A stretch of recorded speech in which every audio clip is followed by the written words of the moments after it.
Everything's in place now with our road and survey drawing, except you'll notice that I've changed my camera viewpoint.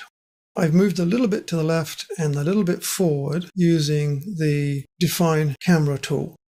You can do the same if you want, or leave your scene exactly as we left it last time. Not important either way. Let's do a render. In this case, without sun and without fog, which are the two effects I want to show you. So the first thing I'm going to do is put a fence. And I want to go to Luxology and look at my rendering and environment settings. I'm interested in still the untitled setting, which is now on. And you notice that here I've changed things a little bit. And this time I'm using ImageCube as my method. And I've attached a light probe in this column here. In fact, all you have to do is select one of them and all of them pop into place at the same time. You can change individual ones if you wish, but by selecting one, all will pop into place. I've also added a background, which is our same sky blue small clouds JPEG. Fog is off, as you can see. Now, all the settings that we're going to make here, you'll find in that file called exterior setups.pdf. So that one is set nicely. I can get rid of that. And I'm using exterior good here, but for the moment you might want to use draft to make sure your settings work well. So let's see what happens. There we go. And we see a nice background. We see our houses quite nice all the way down the road.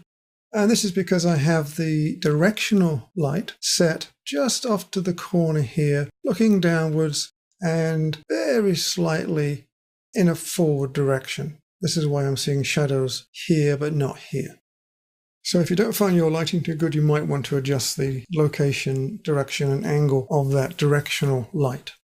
I'm going to dismiss that. Now the next thing I want to do is add a sun to this scene. And in fact, the first thing I have to do is look at the light manager. Directional light is on, but I need that off. So that has to go off. My solar has to go on. And now I need to make some settings. Intensity is 100. In the Details tab, I'm using a user-defined color, and I've made it a light yellow color. Shadows are sharp. I've applied a cloudiness rating to this. MicroStation can generate the effect of fuzzy cloudiness, if you wish, a sort of background cloudiness, with an air quality. And you have different settings for that too, but we'll stick with urban since this is exactly what it is. If we look at the Solar Position tab, now we have to set something very specific. Because we're asking for a sun, and we want to see the sun image, then we have to specify a very specific time and date for the solar settings. What I've done, and we're on time and location, I've set a date. I'm using September the 9th. It doesn't matter precisely, but I want a fairly low sun angle. I'm selecting a place, positioned by city, and I'm selecting Chicago. Again, I want a fairly northern city because I need a lowish sun angle. That will automatically enter this information, but you could set this yourself without a city if you wished. Time is 8 a.m. Again, early morning, low sun angle. Now, all that is fine, but now I need to go back to my Luxology box and go to the Environment tabs. And I need to select Physical Sky to see the sun angle. In the main one here, we have maximum lux. We are selecting sky as the option. That's critical. Won't see the sun without it. And a sun size. Notice that there's no background. You don't need one. In fact, you can't select one, basically. And there's no fog at this point. We'll do that in the next video. Now, having changed it, I need to save that. Make sure that Enable is on and all four are on. Let's give this a try. Okay, so I'm seeing the same picture as before. Now, why do you think that's happening? Clearly, I've made a mistake. And I want to show you why this has happened. I should have selected my physical sky environment. If I don't select that, then I won't get what I want, obviously, since I was still in the untitled environment from the previous rendering. So, physical sky, and let's try another render. Now that looks a lot better.